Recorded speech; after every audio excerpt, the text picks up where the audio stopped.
Sir, what do you think this book is? I think this is a children's textbook, क्योंकि जहां पे हमें ये book milli थी वहां पे एक स्कूल हुआ करती थी. So, which language is this in? This seems to be Devanagari, and since it was a Marathi school, I guess this is a Marathi textbook. क्या आप हमारे ऑडियंस को मराठी के बारे में बता सकते हो? मराठी एक अभिजात भाषा हुआ करती थी, और ये भाषा महाराष्ट्र में रहने वाले लोगों द्वारा बोली जाती थी, जिन्हें हम महाराष्ट्रियंस कहते थे. और क्या जानकारी है हमारे पास इनके बारे में? ये छत्रपति शिवाजी महाराज की तस्वीर है. ये मराठा राजा हुआ करते थे. कई गढ़ किले थे इनके महाराष्ट्र में. कुछ जगह बता सकते हो आप? कहाँ थे ये किले? Well, we do have the places, पर आपको वहां पे किले नहीं मिलेंगे. हाँ, कुछ लोगों ने कोशिश की थी उन्हें बचाने की, बट उस वक्त के सरकार ने उन्हें साथ नहीं दी.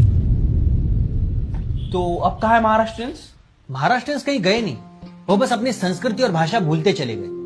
कुछ नया करने की चाह में अपने रूट्स भूल गए. मेरे ख्याल से इतनी रिसर्च तब हुई थी जब मोहनजोदारो और हड़प्पा से सील्स और स्क्रिप्ट्स मिली थी, है ना? एग्जैक्टली. उतनी ही समृद्ध भाषा और संस्कृति थी ये. अगर ये भाषा और संस्कृति इतनी समृद्ध थी तो ये विलुप्त कैसे हो गई? ऋतू, हा?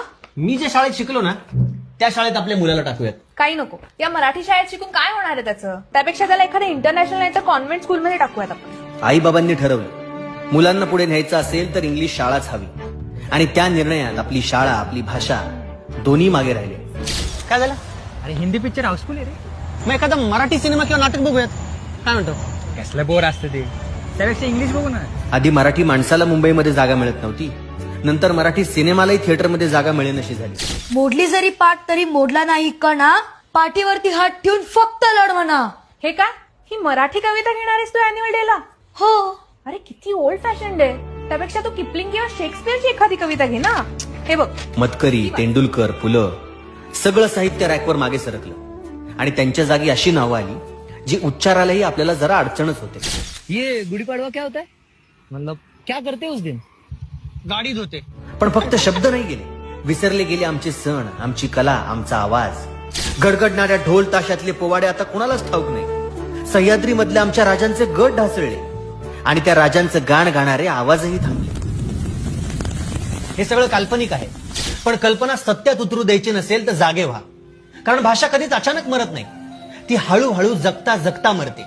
पण अजूनही वेळ गेलेली नाहीये. मराठीला आत्ताही वाचवलं जाऊ शकतं. त्यामुळे फक्त ती भाषा शिकवू नका, ती लिहा, बोला, वाचा, जपा. नाहीतर तुमचं अस्तित्व सुद्धा पुस्तकात सापडेल आणि कोणीतरी दुसराच त्याच्या हिशोबाने अर्थ लाभले जय महाराष्ट्र. आम्हास भाग्य बोलतो मराठी.